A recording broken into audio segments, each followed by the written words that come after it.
welcome everyone to The Racist War. We are on episode 241, broadcasting to you on this St. Patrick's Day. So, happy St. Patrick's Day to all, particularly those of my Irish brethren. I really should have gone out yesterday. I don't know if you went out yesterday, Nolsey, but it looked like main celebrations at the pubs and that were done yesterday instead of today. So, yes. Yeah, there was green shit everywhere yesterday. I took the girl out for a little spin because she's, half Irish. Everyone's a little bit fucking Irish. Jesus Christ. In Australia, one of my funnest facts is that besides Ireland, Australia has more Irish heritage than any other country, including America. I was about to say, I'm surprised America isn't up there. Yeah. Oh, they're probably like number 3 or so. But yeah. I'm surprised that I'm surprised that America doesn't beat us. But yeah, Jesus. Yeah. So that said, we've I am going to meet some of the boys at the pub in a bit. So we've got to finish today's content in a timely manner. And as you might have guessed, we are going to open with a discussion of the latest into what is actually now being called a fake crisis of anti-Semitism, at least by some outlets. Of course, the Jewish lobby wants you to use any term except that. They're still insisting that this is a very real crisis. I actually saw that particular language used by the Australian newspaper, where the Jewish community was commenting on how they are worried that since the revelations that the caravan explosives was actually a hoax, and that is according to New South Wales Police, by the way. Yes, we're not tinfoil hatting on this motherfucker. No, we're not at all. And the Jewish community was saying that this could convince a lot of people that the very real crisis of anti-Semitism in Australia is, in fact, itself a hoax. Now, we did cover a bit of this last episode, but it was we only kind of scratched the surface because I'd only just read the article from the Noticer a few minutes before we started the episode. So today we want to have a little bit more of an in-depth discussion on it. And the first thing to say is like, Jesus, like we told you so. When this story first hit, who were the people saying that it was fake from the beginning? It was fucking white nationalists. As soon as we saw the details of this, we said, this is fucking fake. And, I can't wait to find out, to have my biases confirmed. And it's exactly what fucking happened. I thought it was funny that when we were looking at the time, you had these tepid progressives being like, well, please don't jump to conclusions. Please don't jump to conclusions, because they didn't want their little organizations of protests, gay protests, by the way, prescribed because of this, because that genuinely could have fucking happened. And look what they've got out of it as well. Yes, laws. But Chris Mintz, so they're not going to fucking touch them because, it was real in my mind, I guess, Chris Mintz. Well, he's saying that it's still real. Like I said before, like even though that plot was revealed to be a hoax, apparently the crisis of anti-Semitism is still real. Even though New South Wales Police have said that the same people who orchestrated the caravan hoax are the ones orchestrating all these acts of vandalism and also the botched arson attack on a kosher deli. It actually ended up being on a brewery, mistakenly. But anyway, getting ahead of myself here. Let's go through this in a bit more of structure. So the first thing to say is that the middleman is said to have been identified and arrested now. So the narrative that we've gotten for a while is that there is some overseas actor, and we're never given any details on the overseas actor, and that's not just because they haven't identified him or her or they. It's fucking Mossad. It's just we don't get any information whatsoever. We don't get told if it's organized crime, if it's intelligence, and we certainly aren't told which country they are operating from or of what nationality they descend from. We're just always told that it's some sort of overseas player in it. But apparently, the middleman, so the one who has been like receiving the orders and the funds and then delegating the tasks to ordinary petty criminals in Australia, apparently has been identified and arrested. So this is the former head of the Nomads biker club, or at least he was the head of one of the uh, factions of it, or whatever you call it. Syed Chapters. Moussaoui, and he was known to the people who were receiving his instructions and his money as James Bond. Very original title that he took on there. Yeah.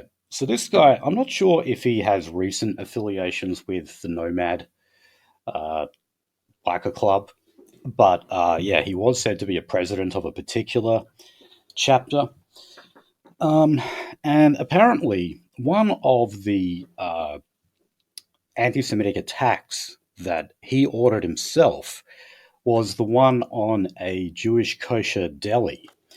Now, when the people carried out this attack, they actually went and ended up like setting a brewery that was in the area and had a similar name. They lit that brewery on fire, and then apparently Moussaoui went and attacked the deli himself because, well, if you want a job done properly, you have to do it yourself. Mm. And, look, all of this sort of makes sense when, I mean, one of the things we've been saying from the beginning about the graffiti attacks is that they're clearly orchestrated by idiots because they can't spell. I mean, like they graffiti the word Israel and they spell it incorrectly. Well, okay, that's exactly what we see here. Like these guys can't carry out like simple instructions on which premises to attack.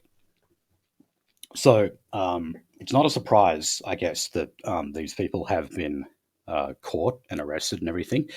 But we have to also ask, what exactly is it that they are gaining from it? That's the question you always have to ask yourself, is like, what is there to be gained, and have the people involved actually gained anything from it? Anti-Semitism sells, but who's buying? Right. Now, this is said to be, let me quote from the Australian. It says, police have now called it a criminal con job and fabricated terror plot in a foiled attempt for criminals to use as a bartering tool to reduce their sentences or drop charges. Now, this is apparently related to completely unrelated criminal matters that involved Australian organised crime figures. Now, this was something that Avi Yemeni picked up on Mm. because Avi Yemeni had to point out that, all those gloating anti Semites, people like us who were saying from the beginning, this is fucking fake, they've been seizing the opportunity to say, hey, I told you so, and this has Jewish fingerprints all over it. Well, not according to Avi Yemeni. Apparently, this was simply to do with organised crime in Australia wanting to divert police resources away from the criminal activities that they carry out, and also to be able to leverage New South Wales police with information that they would have on the caravan plot. In other words, if they could show that they were the ones responsible for it, New South Wales police would want further information, and they could give it to New South Wales police at a price. And that price would be, plea deals, reducing of sentences, or just dropping of charges altogether. Mm. Now, forgive me for thinking this sounds all a bit too fantastical. This is quite an elaborate conspiracy, and I've never heard of organised crime anywhere, whether it be Australia or what, of orchestrating diversionary tactics like this, like trying Yeah. to stir up uh, ethnic hatred of a particular ethnic group for the purpose of what? Reducing sentences. Now, you have to ask, as I said, always ask, what are they getting out of it? Or what is there to be gained? Well, what have they gotten out of it now? They've all been arrested. Apparently, there has been so more than 250 investigators from New South Wales Police and the AFP carried out the 11 search warrants on Monday, and that brought the amount of the total number of people charged under the state's new hate crimes law to 29, and there are almost 150 charges that have now been laid. So Mm. these people obviously have not gained anything from it. They've all been arrested. They're likely going to go to jail, considering that the maximum sentence under the hate speech laws was actually 2 years in prison. Look, Even I've though even it's got this from obvious. a senior constable himself. Organized crime stays away from politics because there's much more fucking shit you can get done as a strike force, no, a law enforcement strike force against political crimes slash ethnic persecution crimes than you can for say someone dealing smack. Yes, they always do. They Look how always many stay out. fucking there's fucking like 5 or 6 task force for anti-Semitism right now, and there's one for fucking drug crime. Is like task force Morbius, Morpheus, or whatever the I'm fuck not it sure. is. But yeah, there's one task force for bikie-related drug crime, the entirety of the east of Australia right now. Maybe two. No, there are two because Raptor. Okay, fair enough. Two, but there's 5 right now explicitly for anti-Semitism. Yeah, I mean, look, there is a Middle Eastern crime division of New South Wales Police, and they've existed since like the early '90s. I'm pretty sure. But that's basically to do with Lebanese gangs, like Yes. almost exclusively to do with Leb gangs. Um, so anyway, um, when do you think we're actually going to find out about this mysterious kingpin that lives overseas? When exactly Um, do you think no one's going to give a shit about it? well, Then there we go. but also like if this is to do with local organized crime wanting to, bargain on plea deals and have charges dropped, etc., why is it that the kingpin is overseas and is a foreign actor giving out these contracts paid in crypto? That doesn't serve the narrative whatsoever. Um, I think this was a blatant example of, uh, yes, foreign interference in Australia, Jewish interference, where they wanted to ram through hate speech laws. And by the way, we got 2 sets of it. We got one at the Commonwealth level and one at the state level in New South Wales. Tasmania are about to pass their own, by the way, which we'll cover. And of course, Victoria have had those laws pending for a while now. I'm surprised that they haven't been passed yet, but nonetheless, they're right around Mm. the corner for Victoria. And you've had uh, organized crime figures in Australia that, yes, like ironically, seems to involve a lot of Arabs. I mean, if you involve bikie gangs, you are inevitably going to involve Arabs. They seem to always, they love joining biker clubs in Australia for whatever reason, particularly the Comancheros. But yeah, we've amazingly arrived in this situation where you have Australian Arabs paid by Jews to go and commit fake acts of anti-Semitism through graffiti and vandalism and even firebombing and uh, a fake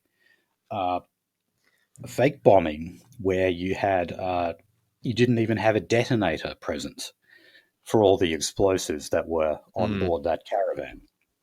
A real class A fucking attempt at domestic terrorism.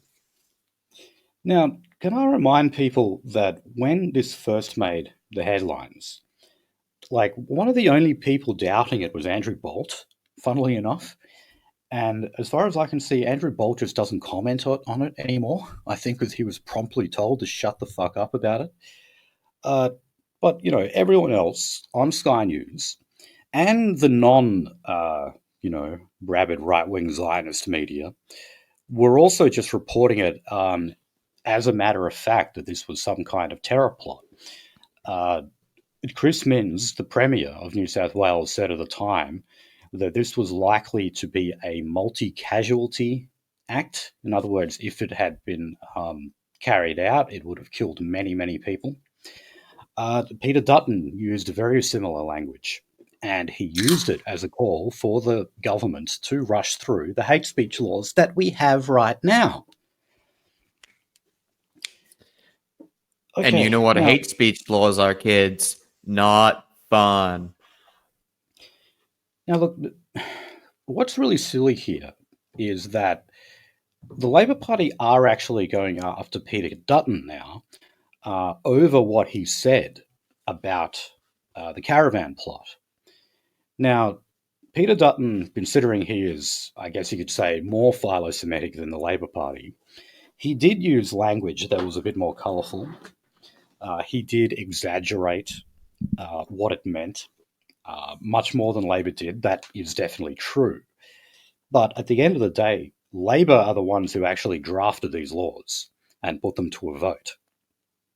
Nonetheless, you've got Tony Burke, who has come out and has accused Peter Dutton of stoking fear for political gain, and also he claims that Peter Dutton chose not to be briefed on the investigation on purpose.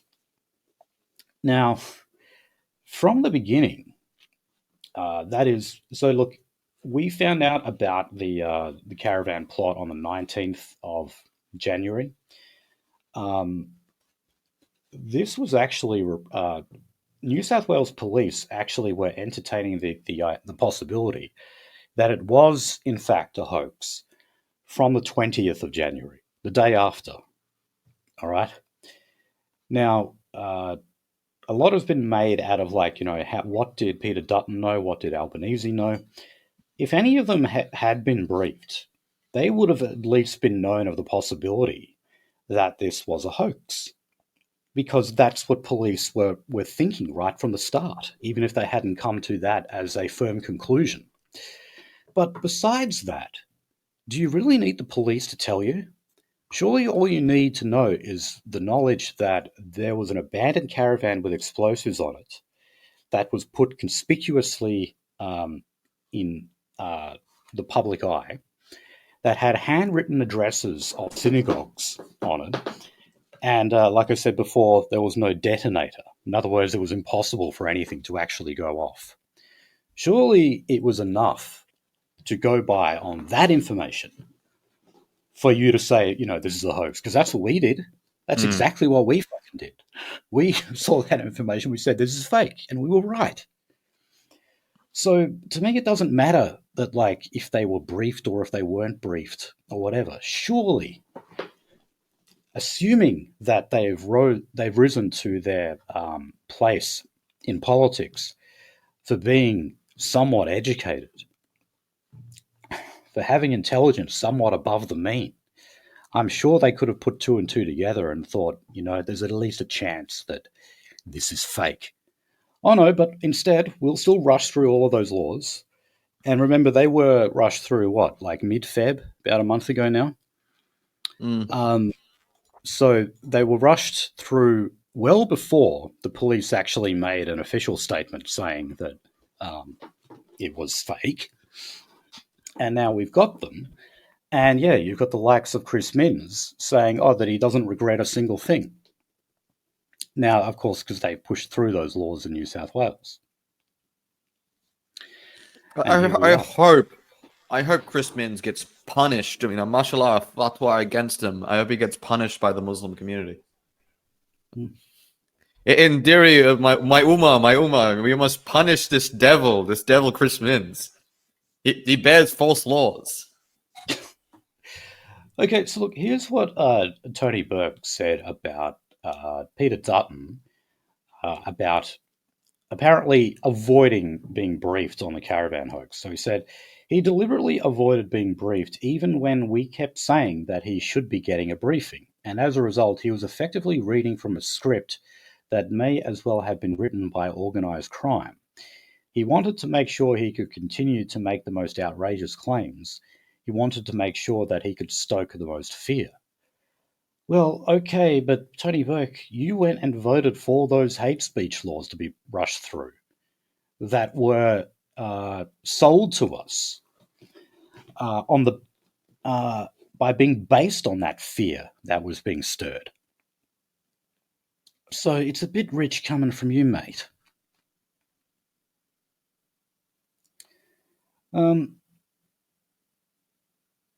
Okay, so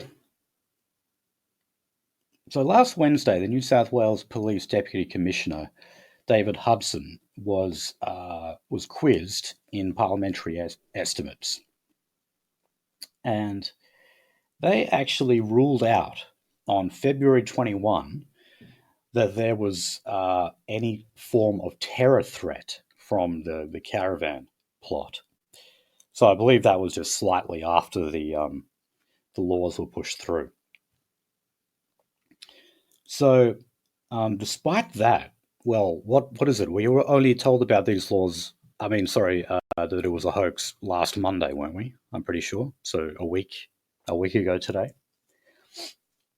So New South Wales Police chose to sit on that information for quite a while. Dare I say, they wanted to do some damage control.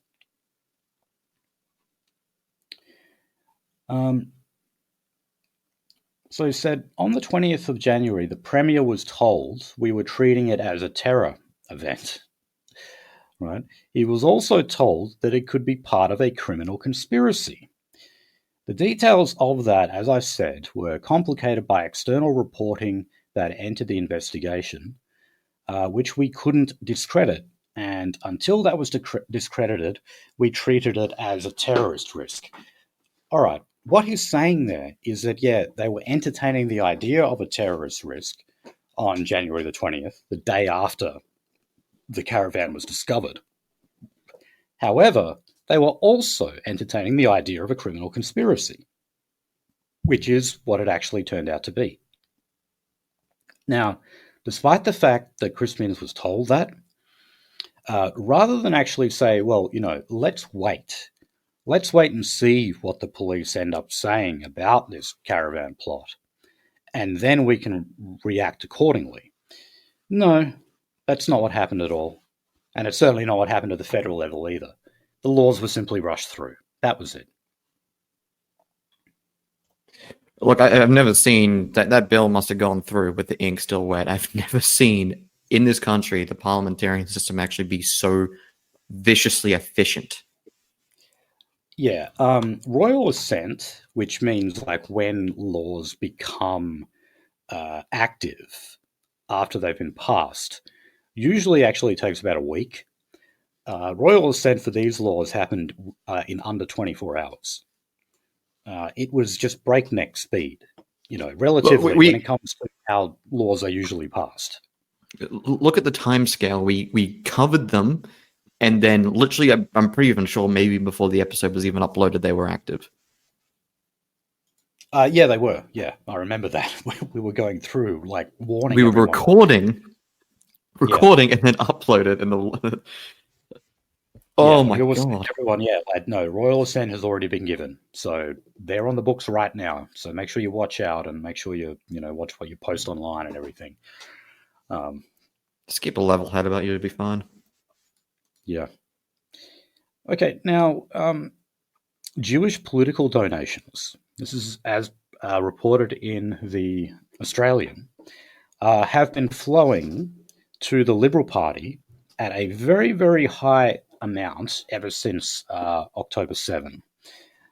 And, the general narrative is that the Liberal Party have been the most proactive on serving the desires of Australia's Jewish community. At least Now, vocal. That's for sure. now this should also let us know why it was that Peter Dutton was so keen on using this as a selling point for hate speech laws, because he's getting lots of money from Jewish donors.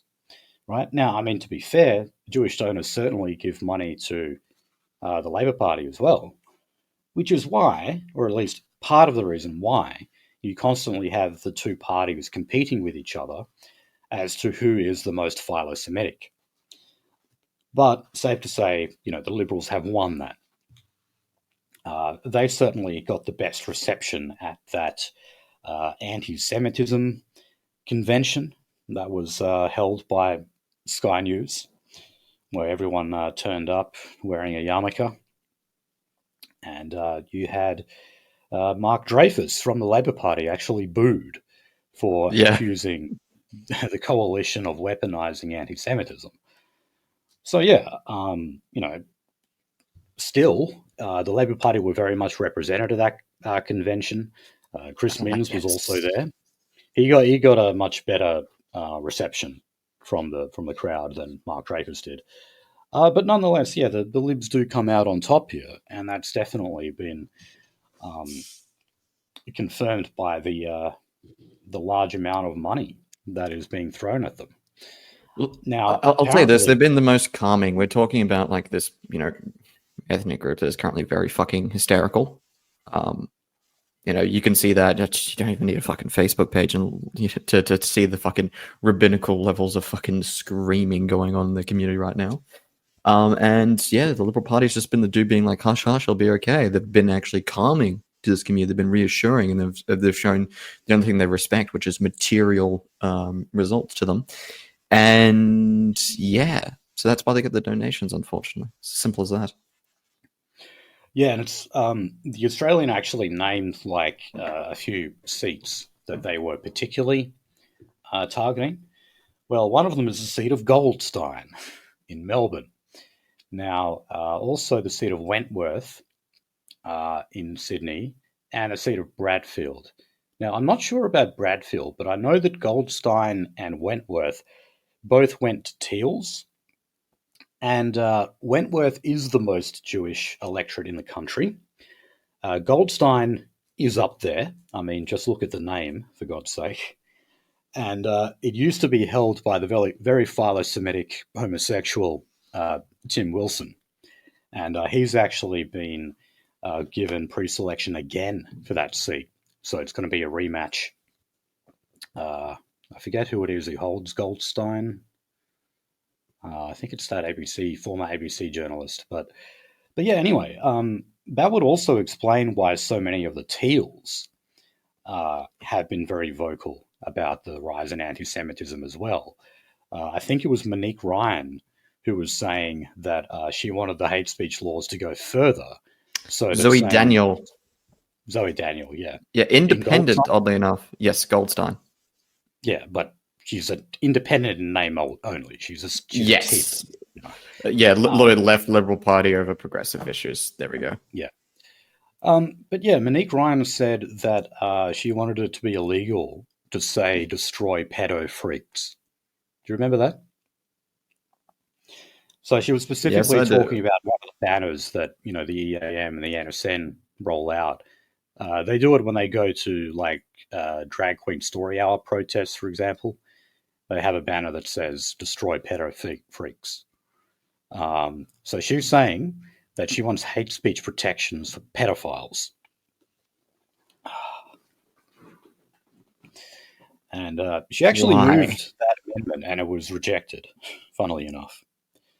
And now that you bring up Zoe Daniel, I mean, she was chastised for signing some public letter about Israel's treatment of the Palestinian people.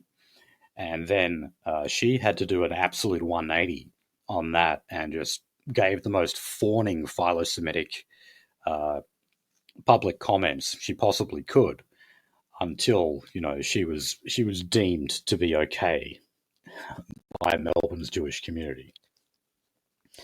Nonetheless, they're not backing her. All the money is coming in behind Tim Wilson for the rematch. Okay, now let's go to other reactions to this.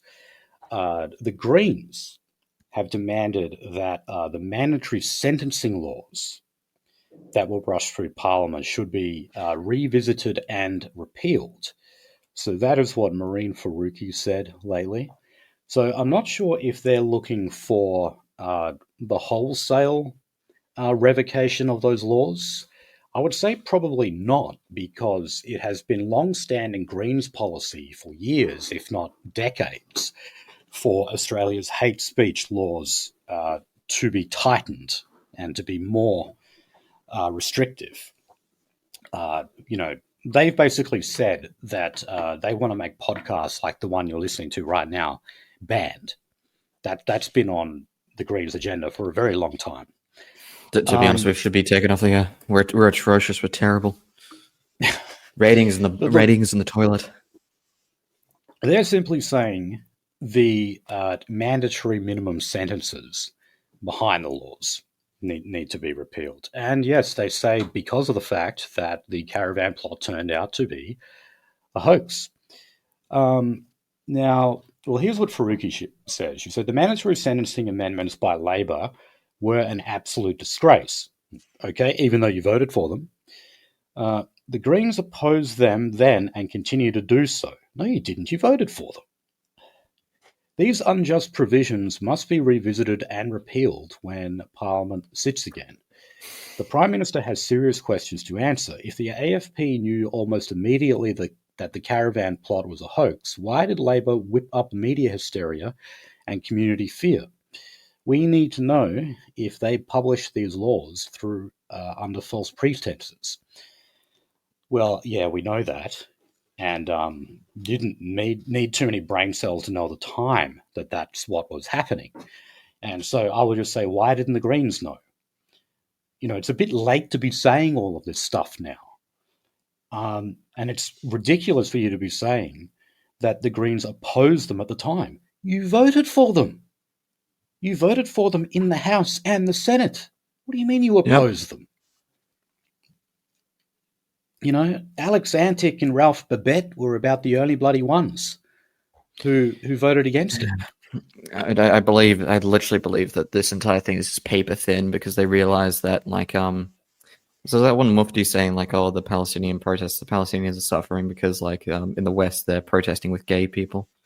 I think that the what's it called again when something made of many, many different parts. There's a word for it. But yeah, I think that's the problem with the Greens is they've had to realize that they've basically alienated one of their progressive voter bases, unfortunately, the college Muslim. Yeah, although we did cover last week how the Muslim vote actually endorsed a Greens candidate in Melbourne, Samantha Ratnam, who used to be the Victorian Greens leader. And she was a real piece of work because she was the one saying that, the NSN and the EAM needed to be designated a terrorist outfit. She was saying that before it was cool.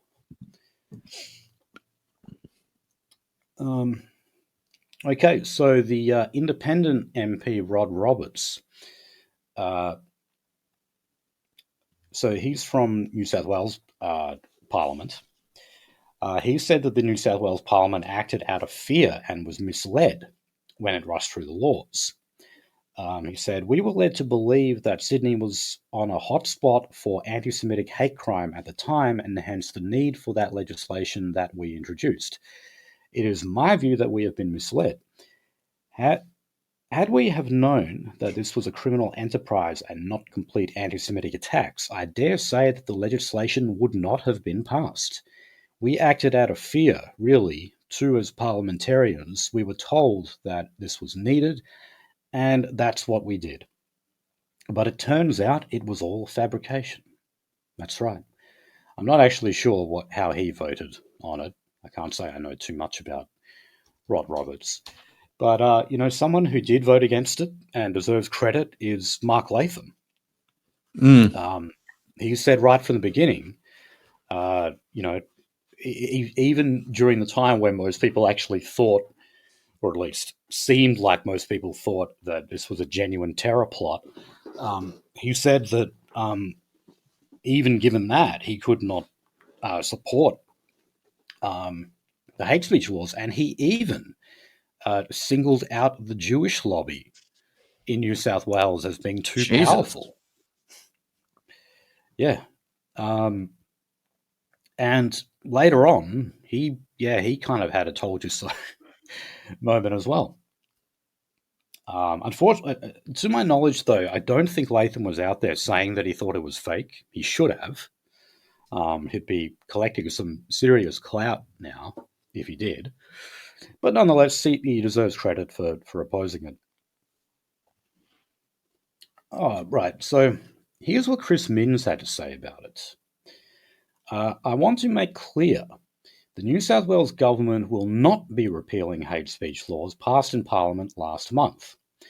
Our laws criminalised intentionally and publicly inciting hatred towards another person or group based on race. They send a clear message to the people of New South Wales. Clear message. The people of New South Wales stand together against inciting racial hatred in our great multicultural state. By the way, he did refer to what was often a very fragile multicultural society. Remember when he Yes. said that? So he said that the laws were drafted in response to appalling racial hatred targeted at Australia's Jewish community. And he said, in response to calls for the laws to be scrapped, doing so would be a toxic message to our community that this kind of hate speech is acceptable when it's not. Right, but you're saying you need to be put in jail for 2 years for it.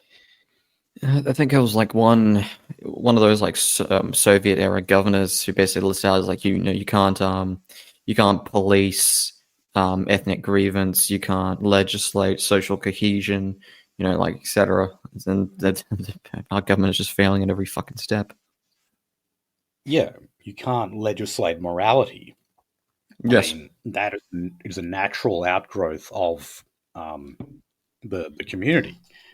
So it all depends on who makes up that community. And right now, it's just a big hodgepodge of people from all over the bloody world who can't get along. And that's why we're left in this situation where we have to pass draconian hate speech laws. Because, yes, that multicultural society, as Chris Minns admitted, is fragile. And even simply things like expressing your point of view can serve to be inflammatory and actually undermine that social cohesion that is very fragile. I would just basically argue that we don't have social cohesion. No, we don't. It, it, I mean, you give it away as soon as you make a society multiracial. And at that point, at any moment, things can be set off. Cronulla, the Cronulla riots was a good example of that. When white Aussies finally snapped and had enough of the Lebs sexually assaulting white women. Always remember the only reason why that doesn't happen every single fucking weekend at this point is because it happened because of a lapse in surveillance. They've got the entire system locked down now, but Jesus fucking Christ, if there was some new kind of digital communication that they didn't have a hand on immediately, then we would have these every fucking weekend. Yeah, but they effectively turned those parts of Sydney into a police state. Yes. So this is it. Like we've mentioned several times before. Like if you look at the so-called successful multicultural societies out there, like Singapore, they're police states. Because anything could be set off at any moment that could cause some kind of a race riot.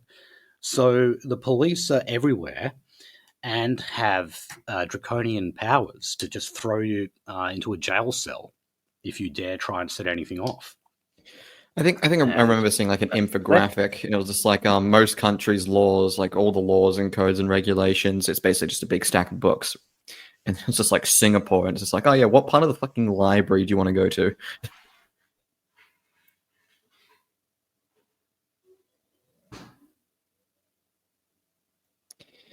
But yeah, no, outside of that, it was a good place to visit. If I wasn't like like it, terrified for being arrested every fucking waking second, but yeah. right. Well, look, just finally, the last story I've got on hate speech, hate crimes, all that stuff is actually from Tasmania. Now, in Tasmania, they do not have many Jews. As we know, like pretty much, most of the country's Jewish population resides in Sydney and Melbourne. There's like a They don't a retire here. That's the thing. They all yeah. tend to go to like Boca Raton in Florida, or literally to Israel or some part of Europe. They don't retire in Australia. No, I mean a lot of boomers retire in Tasmania, but Jews don't for whatever reason. I don't know. It's too backwards for them. But anyway, um, there's draft legislation at the moment talking about aggravating factors. That is, if it's revealed that there's a racial motivation to a particular crime, well, that can be an aggravated factor and therefore result in a harsh sentence for you. Now, this is not to do with an explosion of anti Semitism in Tasmania, of course, because I don't think we've had any such incidents over there, fake or otherwise. But it's actually something that the taxi drivers have been lobbying for a long time in Tasmania, particularly Indian and Sikh taxi drivers. They claim that they have been the victims of a lot of racial abuse from people Probably. catching a cab. What, do you think that's plausible? Yes, to be honest.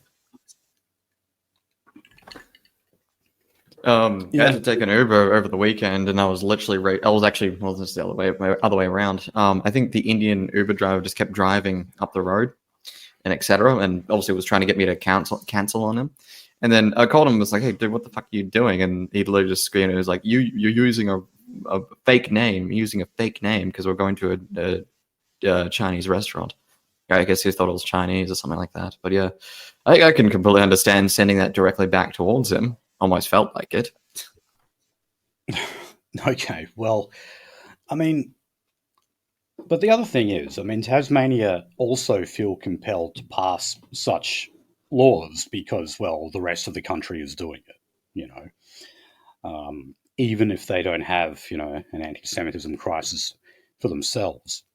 It's simply the fact that all the other state governments are passing these laws, so, we might as well do it as well. Um, and I guess also because this is one of the few areas of Australia where you do have the Liberal Party in power, and they don't want to be beaten in this game by Labor. So they look at New South Wales and their laws, and they're like, we can't let Labor outdo us here. We've got to pass our own, and that's what they're doing. All right, let's get off that topic. And not very often that I have the topic of defence so high up early in our prep, but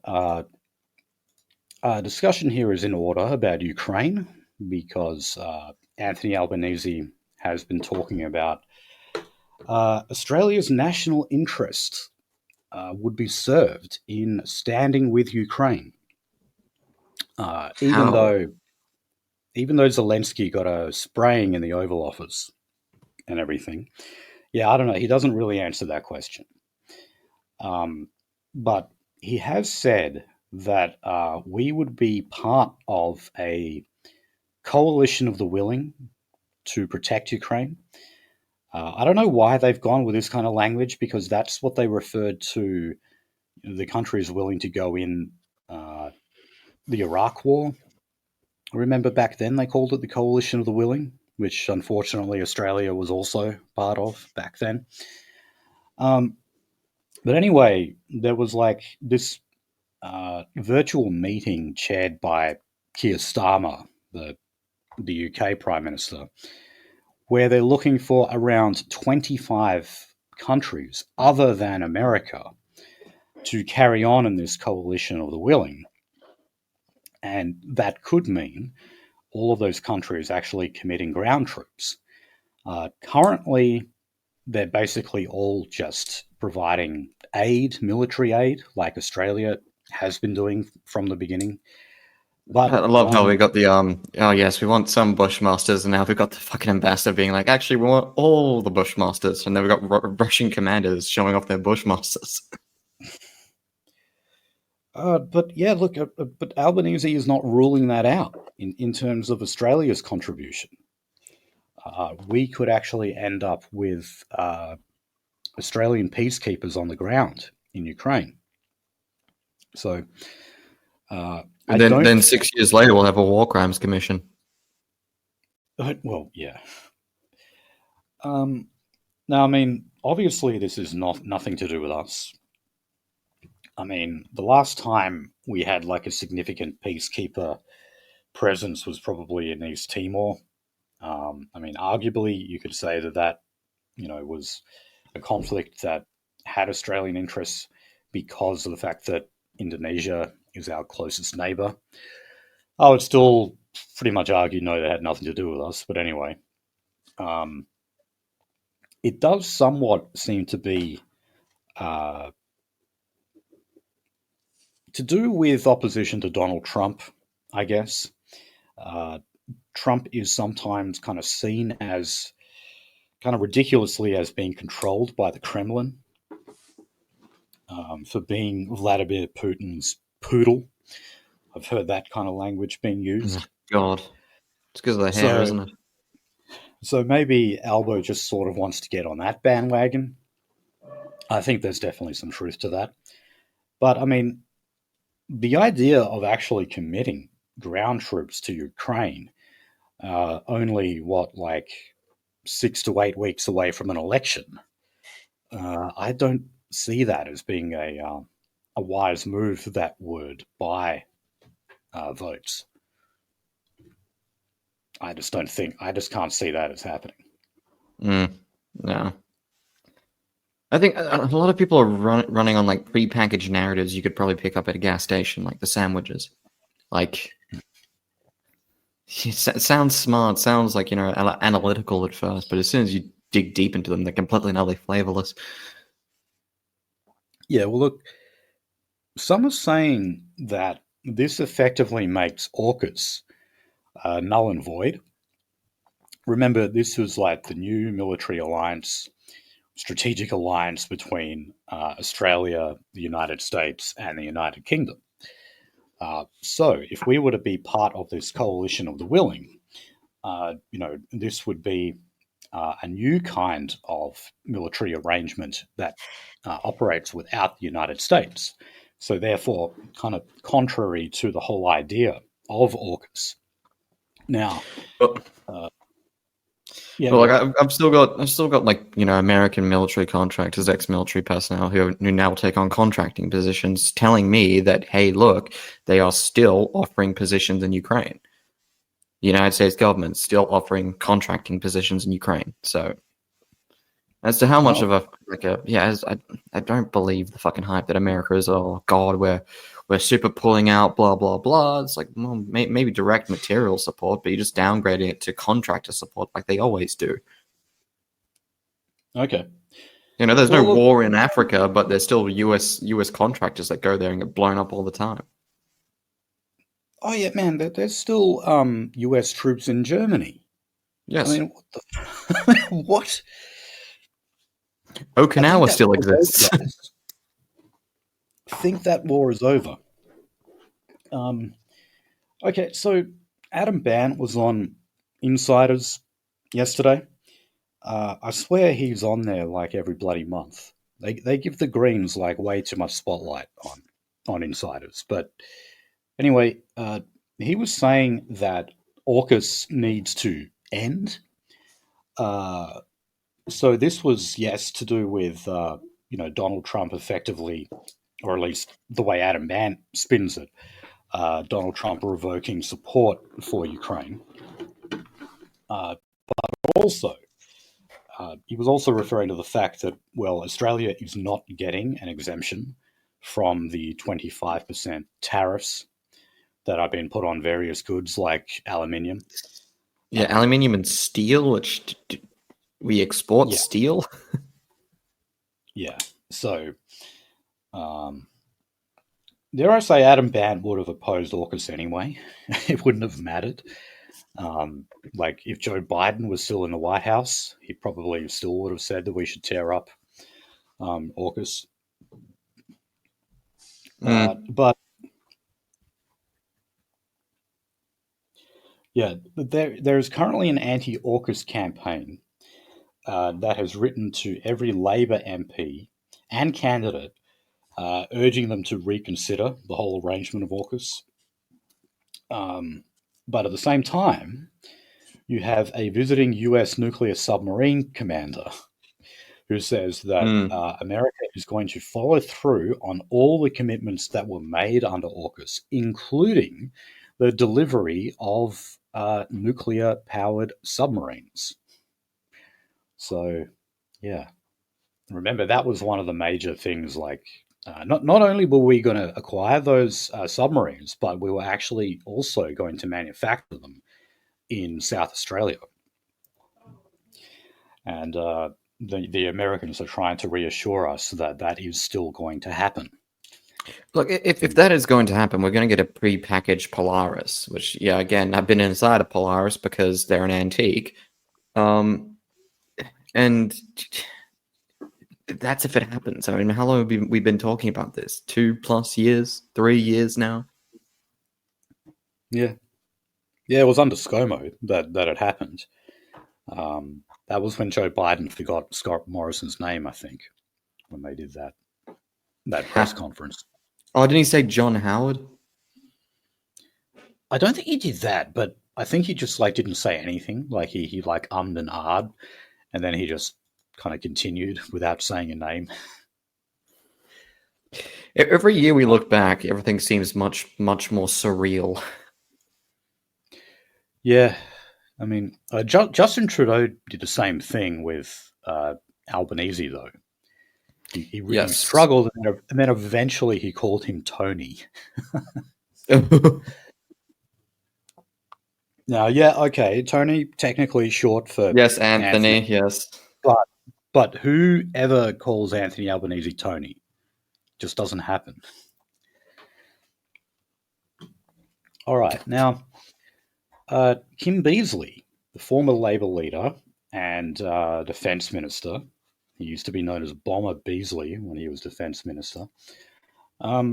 He's saying that no, we should actually make good on all of our commitments under AUKUS, and that includes increasing military spending to 3% or even 3.5% of GDP. That translates into billions of dollars more. And he says that all of that is needed to kind of bring Australia's military up to date.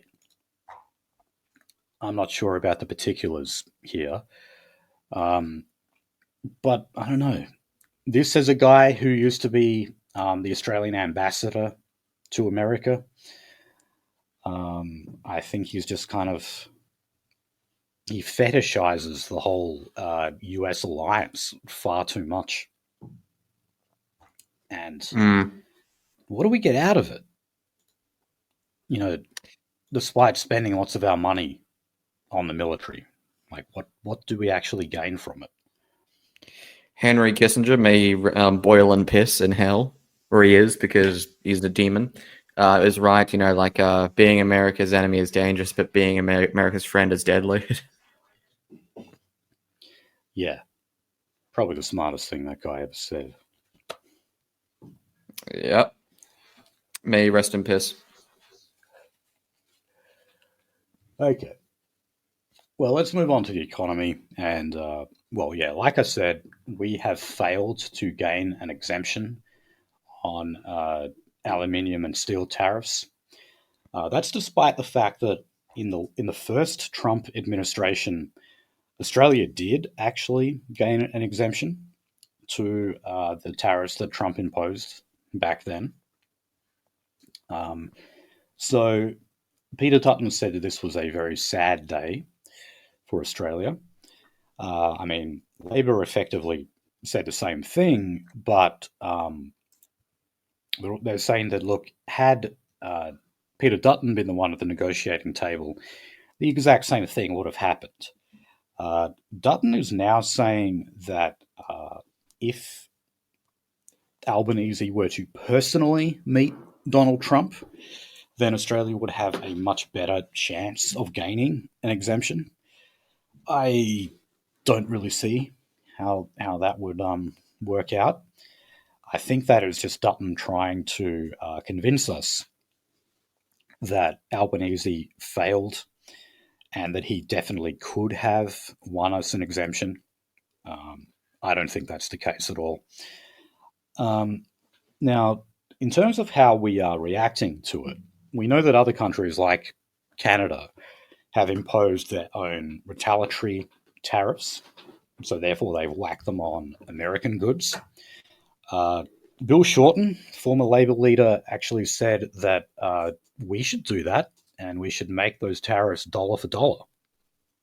I agree. I'm not sure whether we have the economic might to do that. I mean, in principle, yes, but like, I don't know. Do we have the stomach to do that shit? Well, we're not doing it. So, no. I mean, don't worry. I mean, yeah, that is what Shorten's proposing. Indeed, other economists might be proposing that as well. But no, here's what we're doing. Albanese has announced $750 million worth of new subsidies for the steel and aluminium industries in Australia. Now, that is actually from the Future Made in Australia Fund. Okay? So this is an extra $750 million out of the $1.7 billion that was already allocated. And this is to do with the development of low emissions technologies. Because remember, the Future Made in Australia Fund, yes, is about Australian manufacturing, but specifically, it's about manufacturing green energy goods. But look, like we added, was it the past 2 to 3 years, we added 16 megawatts, so 1600, or was it 16 or 1600? Probably 1600, really, to think about it. Megawatts of grid options. 85% of them are renewable. Right. And you've now got conferences, we've got like grid, regulatory bodies, power merchants, and electrical engineers saying like, hey, look, we don't have governable or throttleable power to balance this out. It's just going to cause massive, power dynamic issues. Okay. Well, I mean, whatever you want to say about it, apparently everything is going to be okay because we have these subsidies. Yes. Even though, like I said, these are specifically to do with the Future Made in Australia Fund. What about all those involved in the manufacturing of aluminium and steel that don't have anything to do with that fund, that don't have anything to do with our future green energy, being a powerhouse of manufacturing green energy products? They're just going to be left to languish. I guess we're just going to sorry if you can hear the fucking drilling in the background, but I guess we're just going to burn. Actually, just give the subsidies to me. How about that? Give the subsidies to me, and I'll burn them to heat my house. I think that might be a much more direct and efficient way of dealing with this. But yeah, we're going to turn into a lithium fucking toxic side overnight because we're going to be manufacturing batteries. We're going to be refining all that coal, aluminium, and nickel to make all those, like circuit switching boards and, basically high in sync transformers. Yeah, we're going to do that. That's totally going to happen. Yeah, not. Okay. Now, in terms of what the coalition want to do, so the Shadow Treasurer, Angus Taylor, he is raising expectations that a coalition government would deliver income tax cuts in its first term. This is because he just commented on research showing that the average Australian worker will pay $3,500 more in tax this financial year than before the Albanese government was elected. Now, part of that, of course, is because of bracket creep, meaning that people find themselves within a higher income bracket simply because of inflation, and therefore they find themselves paying extra tax. So, the idea here is that you manage to move those tax brackets so that that person is not paying those higher amounts. But at the same time, it looks like the opposition will not be putting forward a tax cut policy before the May election. And that's to do with, debt and the political risk of balancing the books before unveiling tax cuts in line with government expenditure. Because if they do go in and announce tax cuts, they then have to actually say, well, where's the money coming from? And that Labor loves to tell everyone that they're going to cut Medicare or they're going to cut other areas of health, that they're going to cut education. This stuff, I've said before, the Libs never really do that. But they did under Tony Abbott. If people remember the I think it was the 2013 budget, that would have been Joe Hockey as treasurer. Abbott did promise no cuts to health and education, and then in that budget there were cuts. So he broke an election promise. And that, I think, more than anything, was what led to Tony Abbott's unpopularity at the time. Nonetheless, likely, yeah. I don't think the coalition would make that same mistake again. Peter Dutton was a minister in that government back then. I think he noticed that. So, yeah, I don't see that as something that is realistic. Nonetheless, people like tax cuts. So, if they can somehow convince the public that there won't be any cuts to the public sector, while at the same time promising tax cuts, or at least promising relief from bracket creep, yeah, that's something that people like, particularly when we've got a cost of living crisis. If you can actually put some more money in our pockets, that would be very welcome. Unfortunately, I don't think they'll cut spending, so that means they're probably going to end up borrowing, which is going to be great. Which, then leads to further inflationary pressures, and libertarians refer to that sometimes as an inflation tax, an unseen, invisible tax that everyone pays.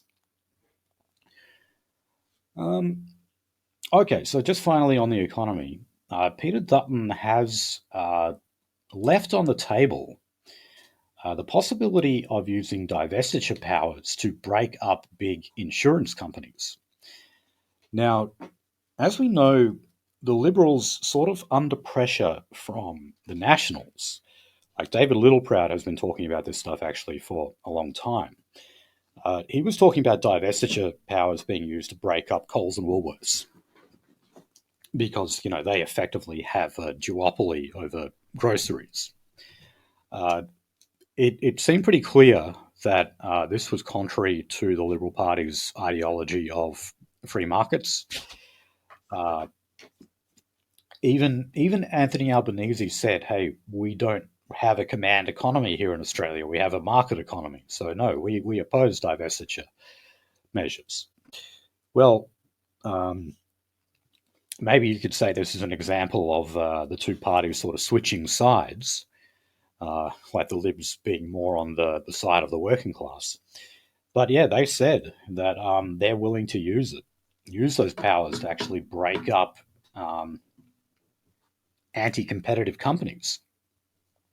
Now they're going as far to say that they'll apply those powers to insurance companies. Uh, ever since, well, what was the Cyclone Alfred we had? Alfred, yes. Yeah, there's already been reports that insurance companies are ripping people off who have, um, claimed insurance because their property was damaged or whatever it might be. Of course, Alfred didn't turn out to be the huge disaster we were expecting. Um, but this does happen every time. Like, there's some natural disaster in Australia, and then you find insurance companies kind of doing everything they can to avoid paying people out. The literal nut.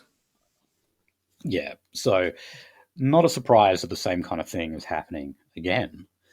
And yeah, look, if they could use those powers to punish anti-competitive behavior, then yeah, I'm all for that. I don't have anything against like using the stick approach, and yeah, I don't think free market principles should get in the way of that.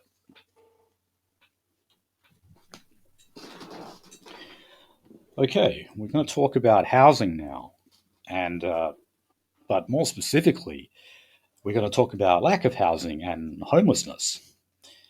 So, um, over in Brisbane, um, the Brisbane City Council has announced that homeless people would be given 24 hours notice to leave Brisbane's council parks. Now, this again was actually something that happened to do with Cyclone Alfred. A lot of people were relocating, a lot of campers. So there's a lot of people with uh, tents, and that's about the only thing they own. Yeah. Apparently, a lot of these people have actually been offered uh, temporary accommodation in like boarding houses, like hostels, basically. Ooh. So these stories I've got from the ABC. The ABC interviewed some of these homeless people who live in tents, and they actually said that they feel far more safe in a tent out in the open than they do in one of these boarding houses. So, like one guy who they interviewed here said that he had been assaulted, including sexually assaulted, in one of these boarding houses. Um, well, look, if you put a whole bunch of homeless people in the same area, You get you're Skid gonna, Row. yeah, I mean, you should expect some pretty bad behavior. So when he describes it like that, I'm not surprised. He's probably not making that up. So that's why, like the council seems to be acting like very surprised that a lot of these people are not taking them up on the offer of going into these boarding accommodations. They're like, "What? You would actually rather stay out here in a tent?" And they're like, "Yeah, we would."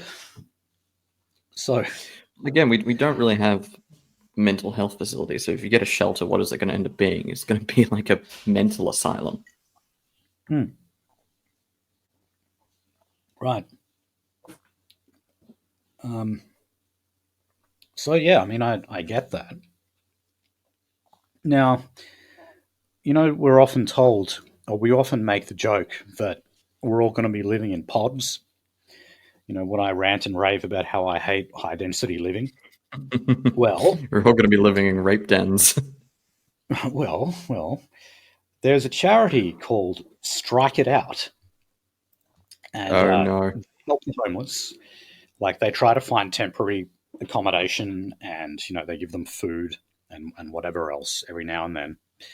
Well, they actually just bought what is called a mobile sleep pod trailer. All right. So this is a big trailer that you hook on to the back of a truck, and it contains several sleeping pods for homeless people. So they are pods contained within this trailer that also contains 2 showers. Now, they wanted to operate. They had a couple of these, by the way. They wanted to operate these on council land, but they've been told no. So Strike It Out is I now wonder actually, why. and now they're selling the trailers. Oh, Yeah, you God. see, the council have hard enough time trying to move the people on. Here in WA, I think Fremantle is probably the best example of that. We've got tent cities popping up in Fremantle, all these homeless people, and they just refuse to leave. So they don't need charities incentivizing them to stay with their trailer pods. No, not at all. I was going to say, how long until someone walks in there and finds that every single surface is covered in feces? Oh, man. Yeah, I'd hate to see the state of one of these trailers if they were actually put to use.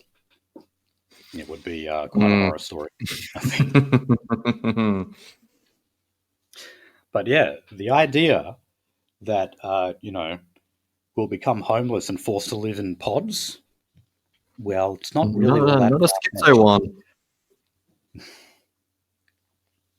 Definitely not a schizo one. So yeah. I don't know. What color is going to be your pod? What color? Yeah, what color is it? Is it going to be depressive white, bleak gray, emotional void black? Mine would be green. Green. Gay green. There we go. Because it's St. Paddy's Day. That, Puke and I'm green. a type of negative fan as well. So. Oh yeah, there we go. Okay, that green is the official color. You need to tell me when metal concerts are going on over here, because I need to go out more. Yeah, I can tell you about one. I'll wait till we're off. Yeah. I'll be going out tonight. I need to see my boys. I need to pet my boys' silky long hair. Oh, you are coming with us, are you? Yeah, I'll fucking do it. Oh, okay, cool. All right, well, we better hurry up and finish this show then. So, moving over to Lismore, which of course is a flood-prone part of New South Wales, they're dealing with a newfound squatters problem. Now, this is to do with when you had the really bad flooding that happened back in 2022. The New South Wales government deemed many parts of Lismore to be basically too flood prone for anyone to be living there. So they just bought all of the property. So they bought the property and then, condemned it. No one's living there anymore. But guess what? There are people living there. They're squatters. So there's around 600 properties that are officially owned by the government, but they're just sitting there doing nothing. So squatters have come in, living there, and it's not just homeless people. It's also backpackers and traveling workers, so people on work visas and that kind of thing. A lot of them are just setting up camp in these houses there, and so they are under the process now of trying to clear all of these people out. Good luck. Yeah. Okay, and finally, this is in Adelaide. There is a $15.7 million affordable housing development opening soon that prioritizes survivors of family and domestic violence. Now, surviving gay barely. Now, if you look at the picture in this story, that I'm reading from the ABC. It's got a woman who goes under the name Kiran, and we're told that is not her real name. But if you have a look at her, she was quite clearly an Indian, or at least she's from that, part. She's certainly looks subcontinental. Anyway, So, yes, southwest Asian. yeah, and she is one of these people who is escaping family violence. Like her husband was beating her. Mr. Manjik, beat the ever-loving fuck out of me. Stink like curry. Shit smear everywhere. Now, look, we have covered before these women's refuge centres specifically for people of South Asian descent. Indians commit a hell of a lot of domestic violence. So this is not surprising at all that we're seeing stories like this. Oh, God. She should really consider wearing like a full-on hador or etc. because she is an ugly fucking bitch. Yes. They kind of all look like that though. Like she was like the mode or the mean Indian, really, in that. So if you were to get all Indian women and average their faces out, this is what it looks like. Yeah, probably. I'm part of the He-Man Indian Haters Club. Okay, now we're going to move on to immigration, and you could arguably say about Indians. You what? What did you say? I was going to say talking about Indians. Well, I mean, we're going to kick off this section actually talking about Filipinos. Pinoys. The ABC have reported on a transgender woman visiting Sydney from the Philippines. So Sonia, for 3 days, was held in one of the male compounds at the Villawood Detention Centre in Sydney before she was sent back to the Philippines. Okay, this is a man. Okay, this is a man. I mean, to do that kind of shit, you have to be some kind of sexual pervert. So I imagine he got his rocks off while on there. You want to know the occupation of Sonia? Oh, Sonia boy. is a prostitute. Oh, there we go. Or is a sex worker, as the ABC. A sex worker. Him. A whore. So, according to the ABC, a group advocating for Asian migrant sex workers says that at least 8 other transgender people have been held at Villawood Detention Centre since October last year. Now, in the case of Sonia, we're told that he or she, or whatever the fuck, was just simply here on holiday, and then was told that they were going to be held in a hotel before being sent back to the Philippines. And they're complaining about the fact that he was sent to Villawood instead. Now, the funny thing is, if you go and read this article, it never actually says in there why Sonia was put into immigration detention. They do mention the fact that Sonia is a prostitute. Yeah. But they don't actually mention the fact that Sonia broke the law and therefore should be sent on their way back to the Philippines. Really, what they're getting at here is that poor Sonia had to go to Villawood rather than be holed up in a hotel till Sonia got deported. But didn't he get any fucking clients while he was in detention or some shit? I'd say he probably did. You could definitely get clients. That'd definitely be okay. I'm gonna lose some WN points here, but I have on some of my private and personal projects. I've worked with this one Filipino dude, and holy fucking shit! I took him out to a meeting so we could discuss like details on the design brief, and he shows up with a fucking midriff shirt, and you can see his whole fucking middle fucking belly button and everything. And I was like, dude, if I'm taking you out, man, can you wear like a standard, like a normal English fucking suit, man? Because it doesn't look like I'm taking you out to discuss a project with you. It looks like I'm taking you out to fuck you. Yeah, that There's no Looks way. like we're on a date, man. And with my That's the predilections, Okay, now only one other story on immigration, and that is about this American influencer who picked up a baby wombat, yeah, don't do that. separating that wombat from its mother. So this caused a huge stir, and like I saw on Telegram, people were saying, well, this person gets deported, whereas bloody Africans with enormous rap sheets for assault. Magubu, literally that one fucking African gang that basically got let out on next to no bail because my poor Africans literally go on in a killing spree with machetes, and now Victoria's banning machetes. Yeah. Right. Yeah. And I mean, look, yeah, she shouldn't have done this. This happens every now and then.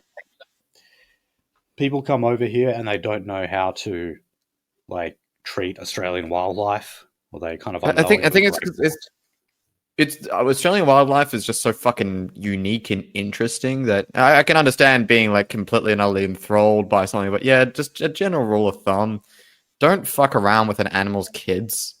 That's a pretty fucking universal rule. Yeah, just don't touch. If you go to if you want to pick up the animal or something, well, go to the zoo, and go to a petting zoo or some shit. Yeah. And why would you want to fucking pick up a wombat too? They're ornery, they're heavy, ornery, and smell like shit 24/7. And they'll bite you as well. Yes, they will. They are the fucking dementia patient in the nursing home equivalent of the animal kingdom. I don't know if you get what I mean by that, but yeah, they are ornery, they are shitty, they are always grumpy. Okay, so look, in her defense, she said that she picked up the animal because it was near the side of a road, and she simply wanted to move it so that it wouldn't be hit by a car. That is fair from the video. That's true. Okay, I haven't seen the video, but yeah, that's what she says.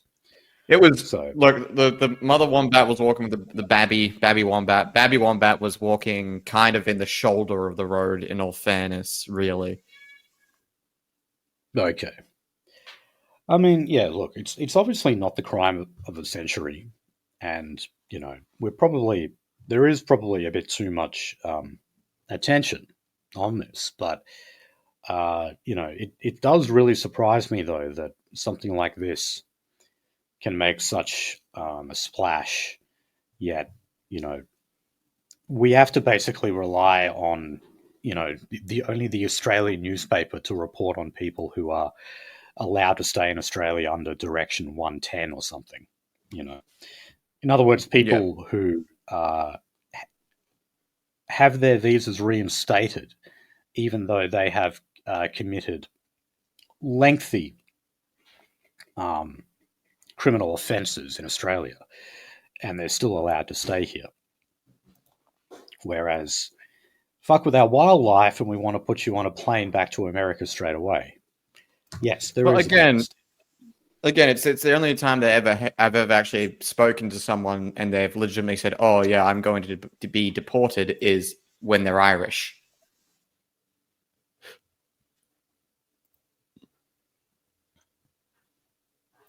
There's only white people.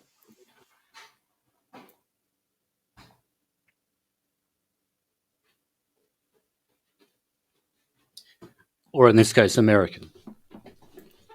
Well, yeah, in this case, American. She still is probably Irish. It's St. Paddy's Day. Everyone's Irish. I mean, she's white and she's American. I have no idea about her specific background. But yeah, no. Again, yeah, it's just white people. If you're getting deported from this country, it's because you're white.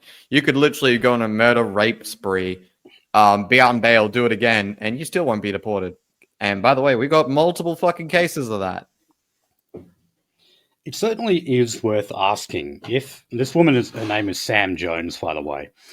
If she was black, If it was a black woman who did this, would it have gained the same amount of media attention? There was that one black dude that decided he was going to go box a kangaroo in New South Wales, and he was just basically given a slap on the hand and a fine. Right. Yeah. I'm thinking And he of was one. just straight swinging on that thing. There was a really bad one where it was Poms in Rottnest. Do you remember this? Oh, They yeah. were playing quokka soccer. Remember Yes, that? I also remember the French who were setting fire to quokkas. Oh, really? I don't remember that. But yeah. Yeah, no, they were quote unquote French, really Algerian. Oh, okay. No, the guys doing the quokka soccer, they actually were white. That's definitely the worst example I can think of. Like that one actually did warrant some media attention. I think those guys were dead set dickheads. I mean, yeah, Anyway, that makes sense. all right, let's turn to Aboriginal news. We're a few days now since the latest Closing the Gap data was released. As the name suggests, it's about closing the gap between Indigenous Australians and non-Indigenous Australians in all the usual ways: literacy, nutrition, employment, staying out of jail. So, even though we've got this data now, we've got a major native title body in WA. They've accused the WA government of failing to honour a key pillar of the national agreement. And that is to allow communities to track their own wellbeing indicators across all those different metrics like employment, culture, justice, healthcare, housing, etc. So they've said this is the YMAC. So that is the, oh God, I'm not going to pronounce that. It's an Aboriginal corporation. They said that the state government had not handed over data it requested in July last year following an on-country meeting between stakeholders. All right. Well, let's actually look at the data as put out by the Productivity Commission. So the new data shows that there are soaring rates of Indigenous imprisonment. So it actually shows that between 2003 and 2024, there has been a 15% spike in the imprisonment of adult Indigenous Australians. We've also seen increases in the rates of suicide, child removals, and early childhood development. Now, I believe they've said that out of every metric, only 4 are on track. I don't think any of those were any major ones. When it comes to education, nutrition, crime, all of that, they're all not on track. Being a functional human being. And we go through this data every year, reporting more of the same, because we keep laboring under the illusion that you can close the gap. You can't. You know? No. Unless you want to go through thousands of years of evolution to bring Aborigines to some kind of Unless you higher want to state. start an Aborigines eugenics program. Yes. You just can't do it. And, you know, this is one of the follies of just ignoring the reality of race. So long as we say that racial differences are only skin deep, well, that leads to the conclusion that with the right environment, or with the right amount of funding or the right government program, that you can actually close the gap and bring them up to speed. You can't. So next year, the same data is going to come through, and people will be going on about how we're failing Aboriginal Australia. No, they're failing themselves. Look, it's one of those things. The closer, the quicker we get to just putting them in a fucking zoo, the better. Putting them in a what? In a zoo.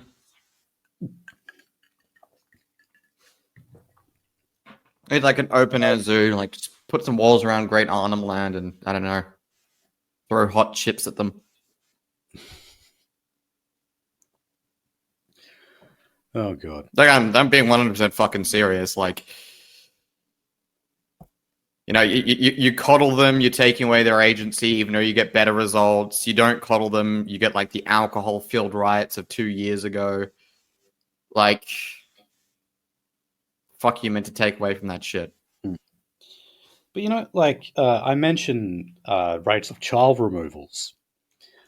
We're actually removing Aboriginal children from Aboriginal families at a higher rate than what we were under the so-called stolen generations. That's how bad it is. And remember, an enormous stigma exists when it comes to actually taking Aboriginal kids. We don't want to do it. We're extremely reluctant to do it because we don't want to be accused of performing another stolen generations. Nonetheless, we still do it at a higher rate because we're forced to. The level of abuse and mistreatment and malnourishment that Aboriginal kids endure is just catastrophic. So it's a case of like, okay, like, you don't want my stolen generator. Well, then, okay, stop raping your kids. Yeah.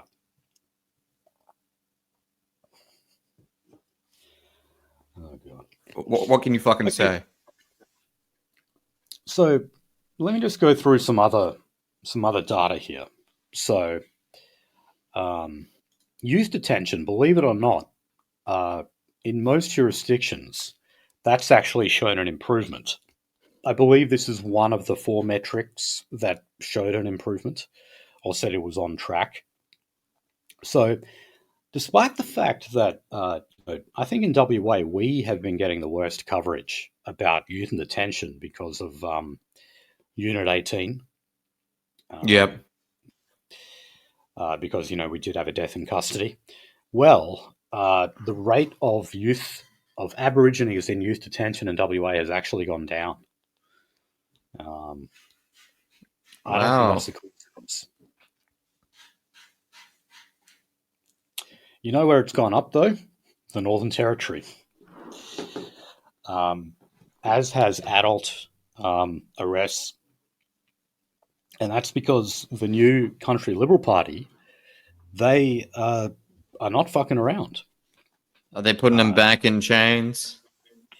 Yeah, look, I don't know if this is going to be a long-term thing, but for the time being anyway, they are actually implementing a tough-on-crime approach, and they are arresting people and they are putting them in jail, something that was severely lacking in the Northern Territory for a long time. As to whether or not they keep that up, I don't know. I mean, it is the Liberal Party. You can't expect much from them. But we are actually seeing good measures being taken at the moment. Child protection, that seems to have stayed just about the same. Infant health, the same thing, seems to be about the same as what it was before. Oh, here was one of the improvements. Higher education. Apparently there is now larger amounts of Aborigines going to TAFE and university. Now, I would say that a big factor there is the fact that they never have to pay for their course. Also, if you are studying one of those courses that you don't have to pay for, you're eligible for AB study, which is, you know, basically a more generous form of youth allowance. And also, you don't need the grades. No, you don't. You can just sit in the quadrangle drinking all day. Source, my literal fucking eyes. Or you can do one of those bridging programs that are only open to Aboriginal people. So you can do like an extra semester to get into the course. And all of these things just lead to dropouts later on. They go in, they realize that the course is too hard, and they end up dropping out. So, okay, they might have an increase in the amount of enrollments. I want to know how many people are actually finishing these courses. That's what I'd really how much like retention do we have? How much retention do we have? I'm not talking about semen.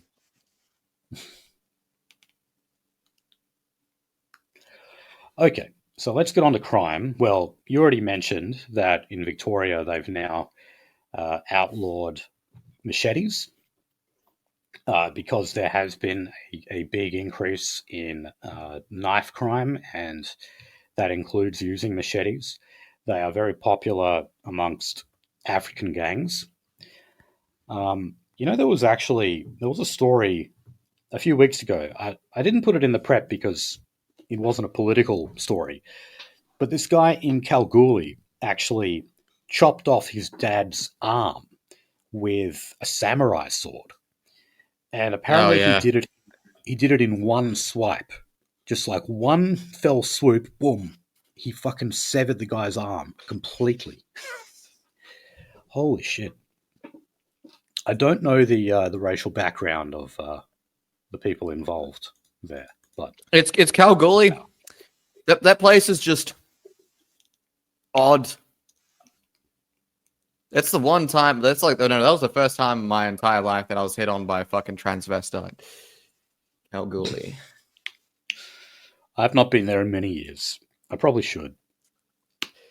You really shouldn't. Yeah, not that I want to be propositioned by a. Are you there looking for gold? Or are you there looking to be fucked by a strange creature? Because you can get both of them there. No, if I went to Kalgoorlie, what I would do, I'd try and see if I could meet Graham Campbell, because that's where he lives. I would really like to meet him and interview him. All right. That's what I'd do in Kalgoorlie. How about one day we set up a boys' trip? We just go down there and watch each other's sixes, Yeah, but look, but about this machete ban, I mean, is this actually going to make a difference? No. I mean, I hate to do the cliched thing here, but is the criminal going to care about the fact that you outlaw his machete? No. He's going to hold on to that machete. I find it quite interesting that I've now seen these kind of conservative types actually pipe up and say, well, literally one of them is, this is a stock factory setting liberal who said this. I was like, I just have to say it, even though my heart is heavy saying it. Machetes are just African culture.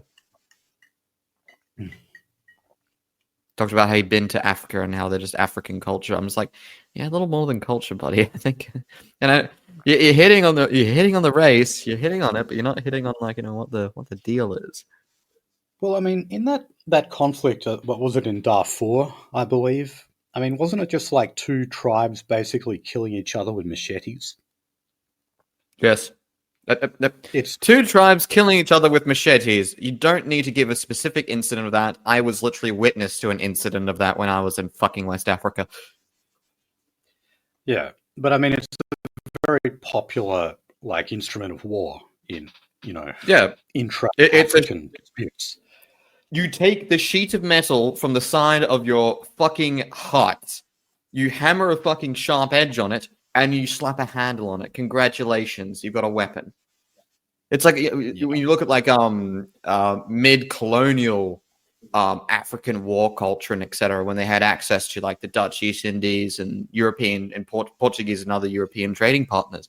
As soon as they got their hands on sheet metal, there was being sold to them under the guise of this is to be used to work on, create structures, do whatever the fuck you want, signage, whatever. As soon as they got their hands on the ability to purchase sheet metal, they were chopping each other's fucking limbs off. Before then, it was beating each other to death with like sharpened sticks or clubs. But they're just like us. They just need to be given a chance. Okay, now, still in Victoria, Jacinta Allen has denied that they rejected a plan to reform their bail laws because of a lack of funds. So, what this proposal set out was that people would actually have a limit on how many times they could have bail granted. So, this suggested that you have no more than 3. If you've been granted bail 3 times, you will not be granted bail a 4th time. Now, there are there are reports that the government immediately just said no to that because that would require more police resources, obviously, because you'd end up with a higher detainment rate in that case. Now, Jacinta Allen is denying that. They said that any proposal that is given to them is never actually assessed on the basis of lack of money. Look, I don't know about that. I mean, considering the kind of financial strife that Victoria is in at the moment, still, I mean, per capita, they're still not as worse off as the Northern Territory, but still, they're in pretty shambolic affairs at the moment in terms of the budget. I would not be surprised if they did actually knock it back in that regard. Because, I mean, law and order is expensive. I mean, you very often see, like, conflicting numbers here. But, the average criminal, like, if they're locked up in maximum security, they can actually cost the state almost $500,000 a year. Like, that can be the cost of actually housing them.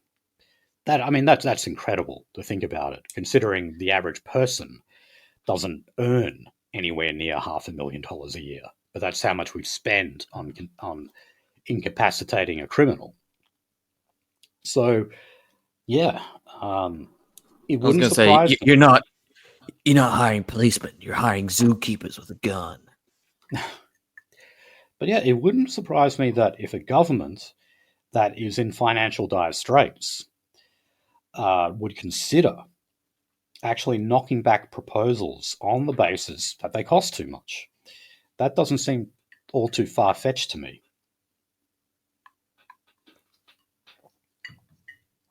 All right, let's move on to climate and energy. Let's get this party moving. Now, there are renewed calls for the Climate and Energy Minister, Chris Bowen, to be sacked. Why is that? Well, the Australian Energy Regulator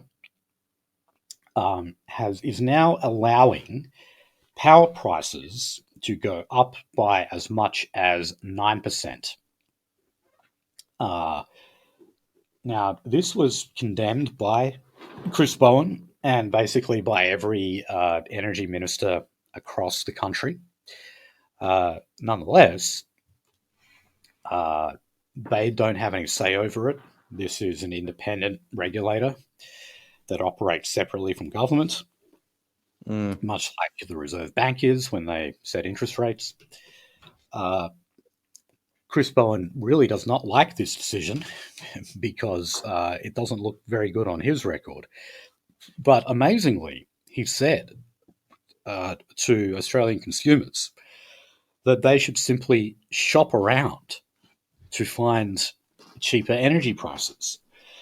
There's nowhere to shop, okay? I mean, you're talking about who your provider is, say, here in WA. It's Synergy or Synergy. There's nowhere to go. I remember the story from a dude who moved over from Melbourne to here, and he looked up the prices and thought they were bloody murder. He's like, I'm gonna go and see another fucking provider, blah blah blah, curse them out, really curse them out, and then realized there wasn't any other providers, and then had to call back sheepishly and was very thankful that he didn't get the same person he just cussed out. I did make a note that like you'll be surprised how small like call centers are. Literally, I guarantee you they're like 3 or 4 rows back.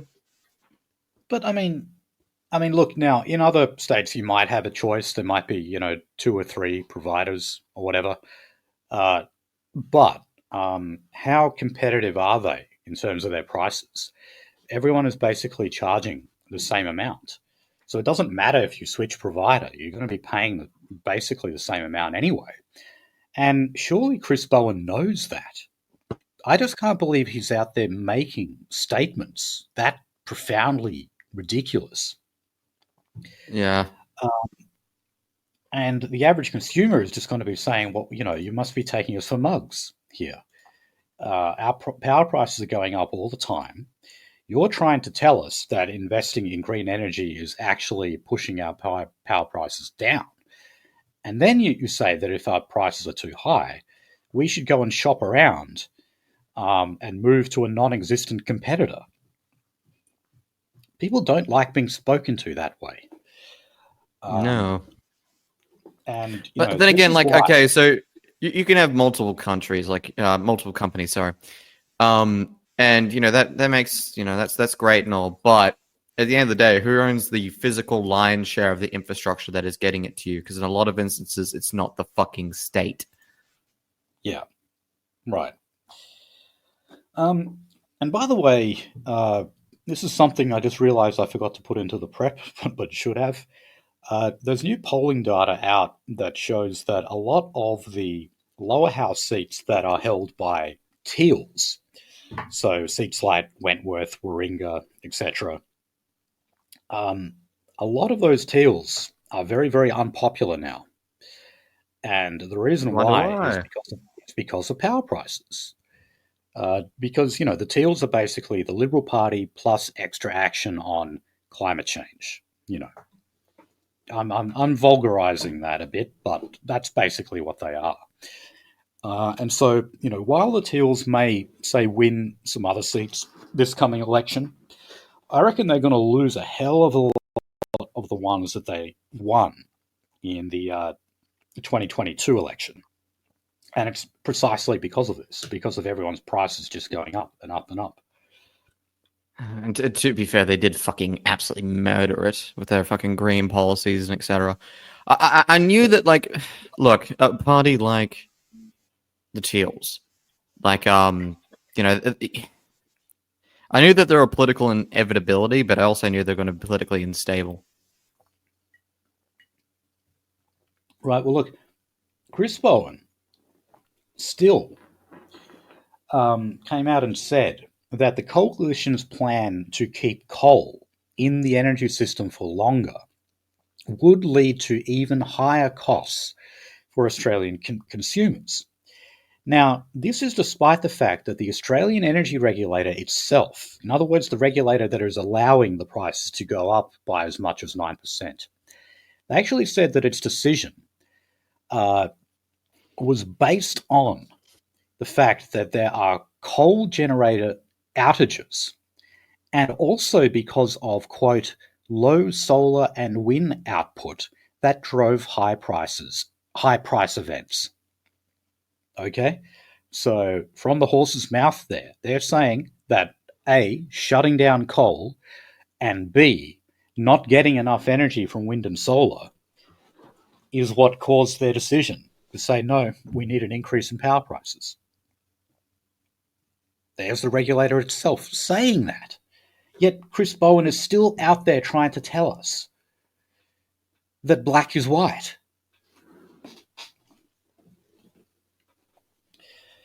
Okay, right. Now, there was actually a better than average episode of Q&A on last week. One guy basically got like viral coverage when he was talking about how he works 2 jobs to provide for his family, and he got a $180 a week rent increase, which equals around about $10,000. You saw that? It was really and on Twitter. Yeah, the fucking viral part, which is the infuriating part, was how he was shut down. Like, oh, it's complicated. That's what Matt Keane said. He was one of the panelists on the show, and Mark Butler said the same thing. And there's that illusion of like covering both sides of the debate on the ABC. You get a frontbencher from Labor, the health minister, and then from the Liberal Party you get Matt Keane, who, for all intents and purposes, ideologically, is basically the same as Mark Butler. So you don't get a different point of view. You get the same view, even though the other guy is supposedly from the other team.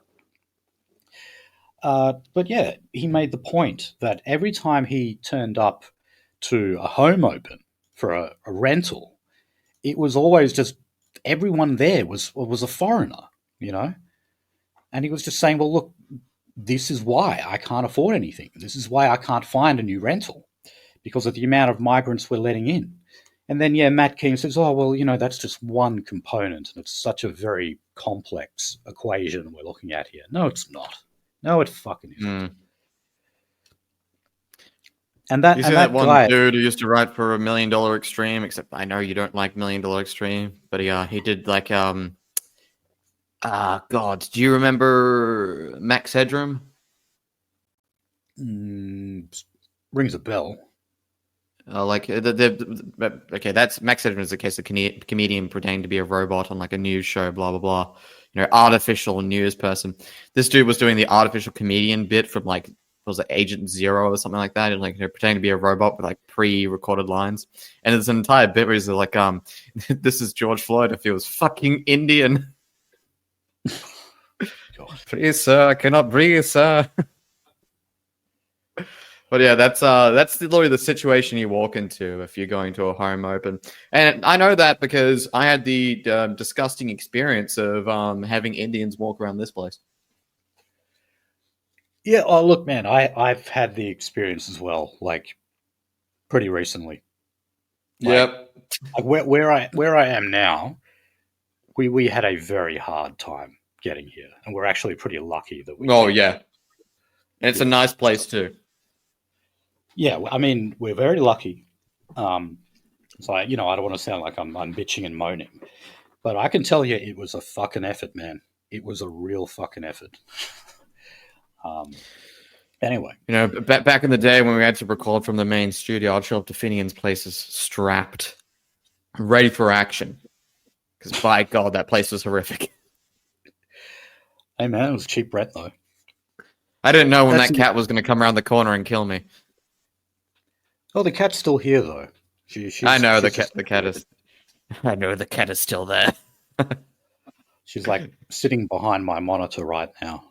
I don't know why she sits there. It must be very uncomfortable, but for some reason she still does. Maybe that's it. But look, I bring up this episode of Q&A not actually because of that guy, and I mean, good on him for asking that question. I saw that like he actually got a bit more coverage, like he was on Sky News later on talking about it. But anyway, they were talking about energy, and Matt Keane, who, by the way, he's not just a moderate liberal. He's also head of the Climate Change Authority, which is basically the government-appointed board that is there to sell green energy to the Australian public, and is also there to tell us that nuclear is evil. So Matt Keane said that he was not... The penis is bad. The gun is good. Well, here's what he said. He said, I'm not anti-nuclear, but I am anti-nonsense. There's no private investors knocking down anyone's door to build a nuclear reactor. In fact, under Peter Dutton's nuclear plan, it won't be the national energy market. It will be the nationalised energy market because it will only be funded by the government. Now, I forgot when the Liberal Party decided to be socialist in how it operates. So, yeah, he's talking about the fact that, however many, I think it's like 7 reactors under Dutton's plan, they would be built by government, but then they would be privatized later. Matt Keane left that part out. Now, remember, much infrastructure in this country starts out that way. Telstra started out that way. The NBN started out that way. This is basically like how it happens a lot of the time. I mean, what about the Snowy Hydro? That's a fucking government program as well. That's what, $10 billion over budget now. When we had a functioning goddamn country post federalization, that's how it fucking worked. The government owned every piece of fucking infrastructure. Granted, it was just telegram lines at that point, and hospitals, but well, most hospitals. But that's the way it would always start, and then privatizations happen after they were built. Yeah, that's one of the things I love. Getting into a throw with a libertarian about is private versus public ownership of like things like infrastructure and etc. It's like, I understand you wanting to, own like a coffee shop. I understand you wanting to own your house and you be like its sole proprietor of all these things around you. But when it comes to stuff that you have to physically share with others, whether it be power lines, roads, and whatnot, that should be state owned. Yes. But also, the reason why there aren't private investors knocking on the door is because all of the subsidies to be earned are in the green energy sector. That's the only reason why. That's the separation. You can get lucrative contracts. This government has explicitly stated multiple fucking times that it will literally strangle in the crib any nuclear project here. Right. One of the other reasons is that both federal and state law is inherently anti-nuclear. And, this is part of the commentary about like how difficult it would be for Peter Dutton to actually build those reactors. Because not only would he have to undo Commonwealth law, you'd have to go head-to-head with the states as well, including Queensland, even though the LNP are in power there. But they have an anti-nuclear stance, and he would have to go up and butt heads with them. Yeah, that's why. I mean, if you had the same incentives baked into the system, in other words, the same kind of lucrative government contracts for nuclear instead of green energy, well, then, of course, you'd have private investors involved. But we don't, because of the fact that they've made it too difficult. And Matt Keane knows that. Yes. Mid-90s, when we were, musing the idea of doing nuclear, and, the government was a little bit positive about it for a hot second. Who the fuck was buying up the rights for nuclear waste disposal and the construction of, and basically bought up the property for several sites that would be good for a nuclear power plant on the east and west coast? Oh, that's right. It was the largest holders of capital in our entire fucking nation. It was BHP, Rio Tinto, and FMG. Yeah. Yeah, I mean, all you have to do is just kind of look at Andrew Forrest's share portfolio, see where it is that he's earning his money. I still love the fact that he chucked a hissy fit that he couldn't destroy the beach to extend his house. Yeah, well, go watch Planet of the Humans. Planet of the Humans is a good one. I just recommended that to my coworker. Yeah, I mean, if you want to know about how much money resources companies are making out of green energy, it's very good at kind of blowing the lid on that. Okay. So just quickly, in southwest Victoria, this is the town of Nelson. They're about to get the equal tallest wind turbines in Australia operating there. Now, there's backlash here, obviously, from locals, but also a lot of people in Melbourne who own holiday homes there. Apparently, it's a very popular holiday destination. And yeah, if you have a look, these are 270 meters tall, and you have a good fucking number of them as well, like dozens of them.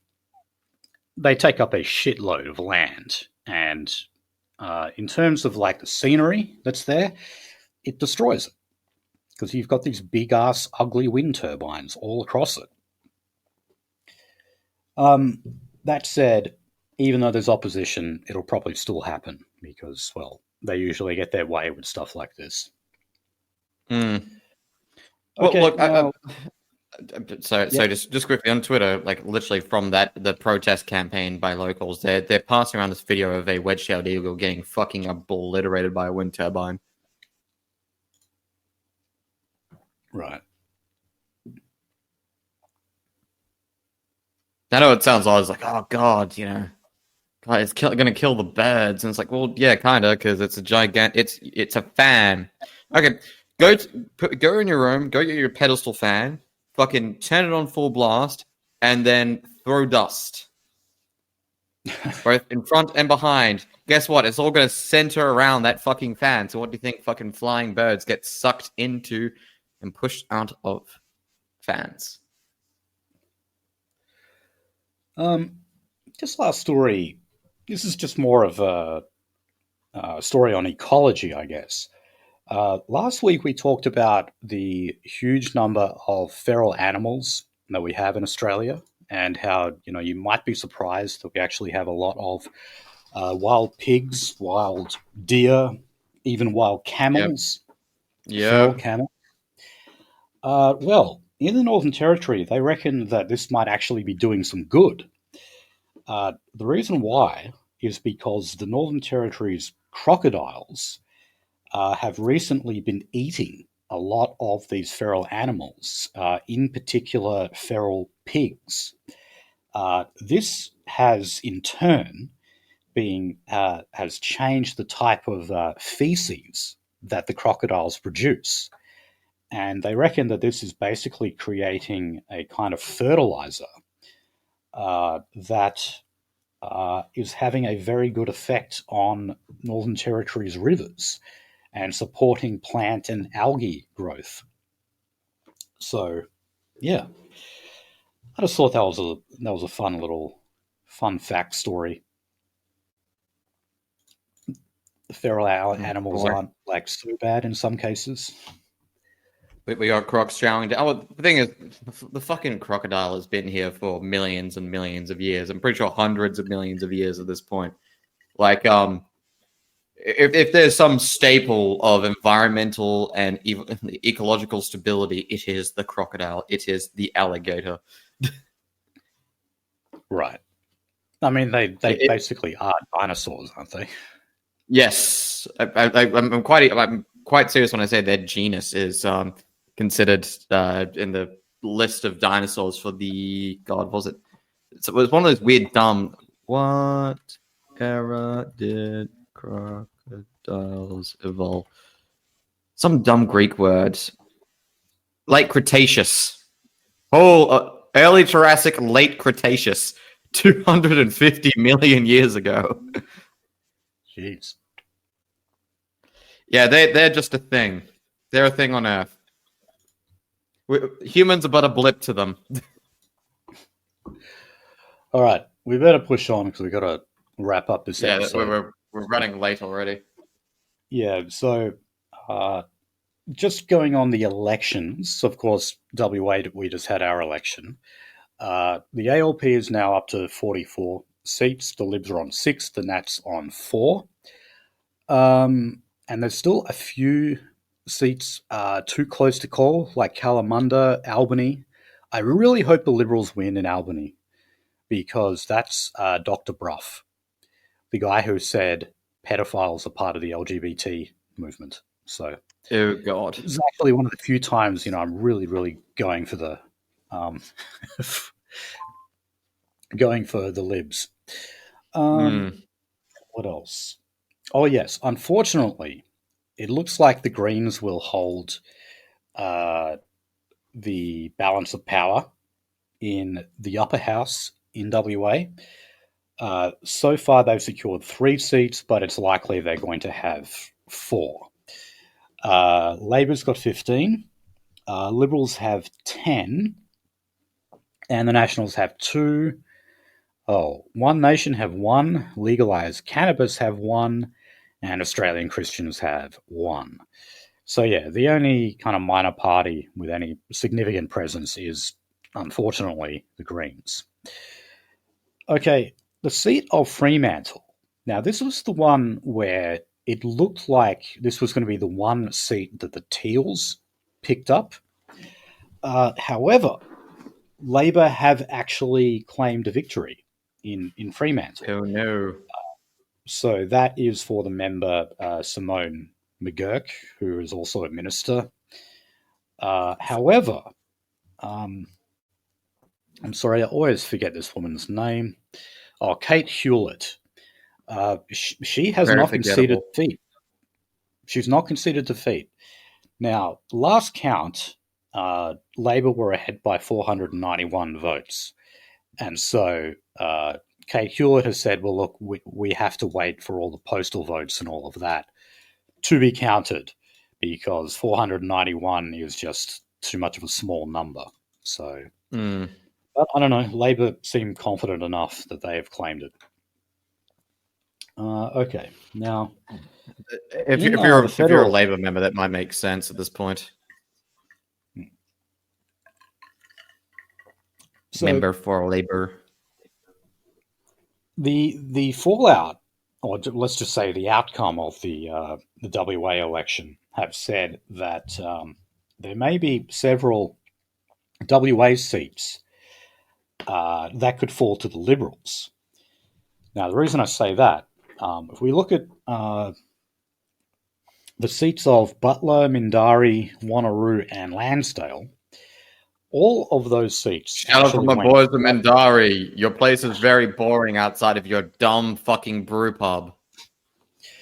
Look, all four of those seats did fall to Labor. However, all four of them also had double-digit swings to the Liberal Party. Yes.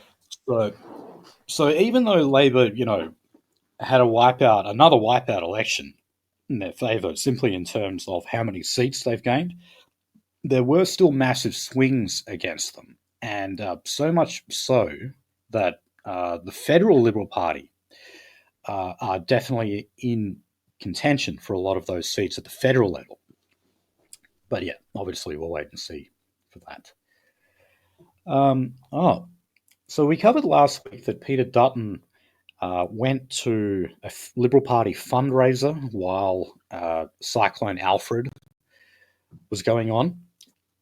He was criticised for that, especially because of the fact that he went to the house of some multi-millionaire, Justin Hems. Well, guess what? It turns out Albo went to a fundraiser on the very same day. Oh, no. I love that little jet tracker that they fucking put on him from time to time. Okay, now... That's what that little fucking fag is doing. Believe it or not, Peter Dutton's standing with female voters is actually in better stead than it was for Scott Morrison.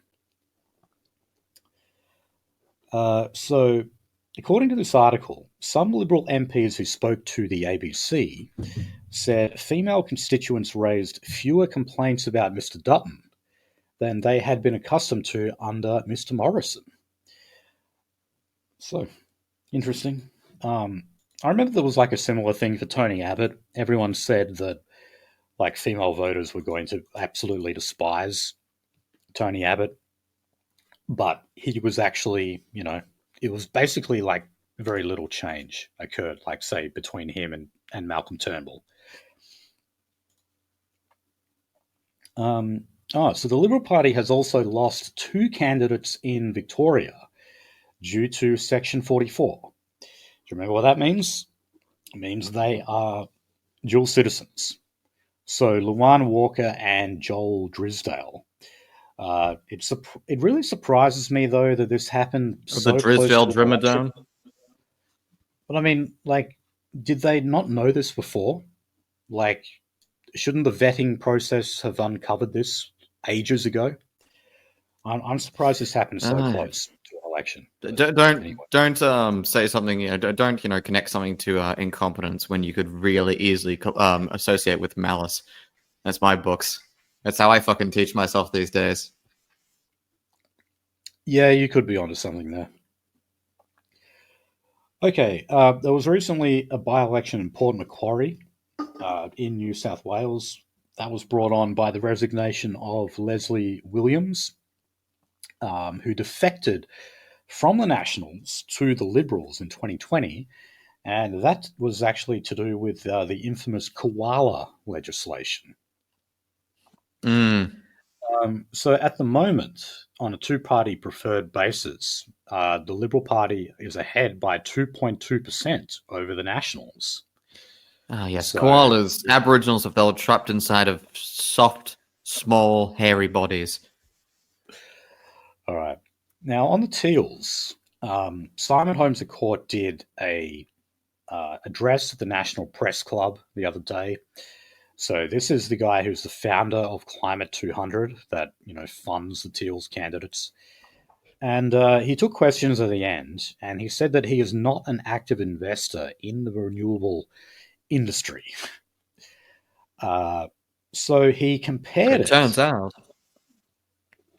Oh, well, he is an investor in renewables, though, but he just said, just not that much.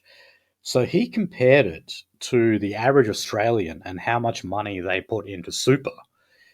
And I'm like, well, that's actually a fair percentage, my friend.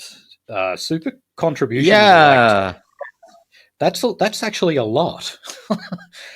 So I don't know if that was the best analogy for you to make. So yeah, he said that only a tiny portion of his overall wealth goes into the renewables industry. He says, "It's funny how I'm painted as some renewable energy mogul. I hate to disappoint you, but less than 2% of my investments are in renewables, which is about the same as most Australians through their superannuation." That's not correct. Okay.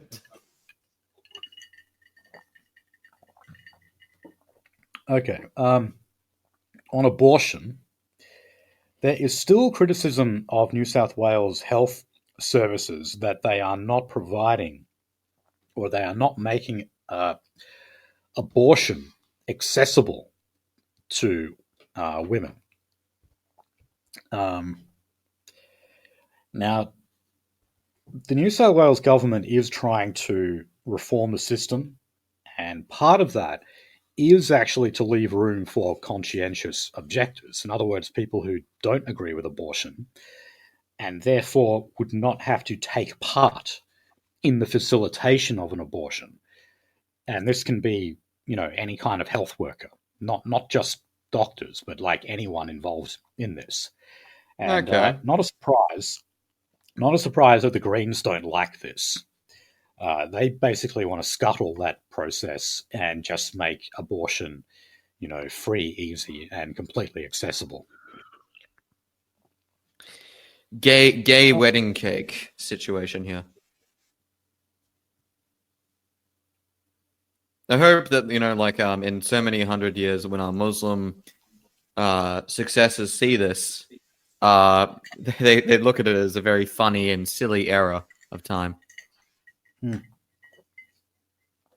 Okay, our last story is on education. So last week in the United States, agencies from America sent some Australian researchers who are the beneficiaries of US grants. They send them questionnaires asking them to justify their funding.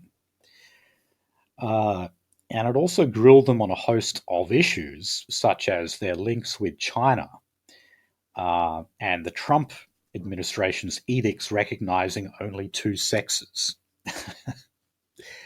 So, yes, Australian universities and researchers very often are the beneficiaries of US grants. And with the new Trump administration, Trump is basically questioning if a lot of this money is worth it. And they want to know, are they funding researchers who believe in multiple genders, or who say could be producing research that is favorable to China and not so favorable to the United States. And this is being seen as political interference to an extent. Well, I don't know. If you're getting public funds, especially if you're getting them from another country, If someone's paying for your gay ass, you have to be the rent boy. I'm sorry. That's just how it works. That's how this agreement works. yeah, you They're have to. paying Surely for you you have to while justify they're in some whole. way, like why you deserve that money. Just swish and swallow. Jesus Christ. Your grant is getting fucking funded. You'd have a much harder time getting a fucking grant approved that is like Australia side. You know that, right? Yeah. Okay, now finally on private schools in Australia, you know, we've sort of joked, or maybe not even really a joke, but we've said that like private schools often are better funded than public schools are. It's almost equal, believe it or not. Americans might find that hard to believe, but yeah, we put like almost as much money into private schools as we do public schools. But anyway, more than 45% of independent school parents said that they would be less likely to vote for any party that reduced funding to private schools. Um, and more than half of those parents have named cost of living as the biggest election issue. What? Yeah, you see, yeah. Well, my understanding, I didn't go to a private school, but I've known quite a few people who have, and Including me. I was surprised. Yeah, well, okay, you don't fall into the category I'm about to about though, and that is like these are people whose parents weren't that rich. I And do know of I was actually friends with him in high school. Louis, son of a carpenter, South African, good guy all around. But yeah, yeah, no, and their parents often make like enormous sacrifices to be able to get their kids into those schools, and you know they spend a lot of money, even though they themselves are not all that rich. So they're always like very wary of any kind of cuts, which would mean they would have to then spend more money on their child's education. honestly, like even back in the day, like going to that school that South African did, we kind of like teamed up together, I guess, because Safa recognizes Safa, because we're just getting bullied by Jews. Okay, that's another thing I can't relate to. we had like one Jewish girl in our year, and she was American, and I basically never spoke to her. So yeah, I just like I had no experience of Jews really at all at school. You're lucky. They're terrible. I'm sure. Okay, well, guys, we will leave it there. Well, we still got in well over 2 hours, so hope you had a good St. Patrick's Day. We are 30 And- fucking 3 minutes late. Yeah, we're late for our engagement, so we're gonna cut and run now. But thanks for Follow, listening. follow me on Twitter, Nolsy1488. Yeah, you can find me as well. I'm Fenian Respawned. And if you want links to all of our other stuff, just go to theracer.biz. All right, thank you for listening, and we'll see you next week. See ya.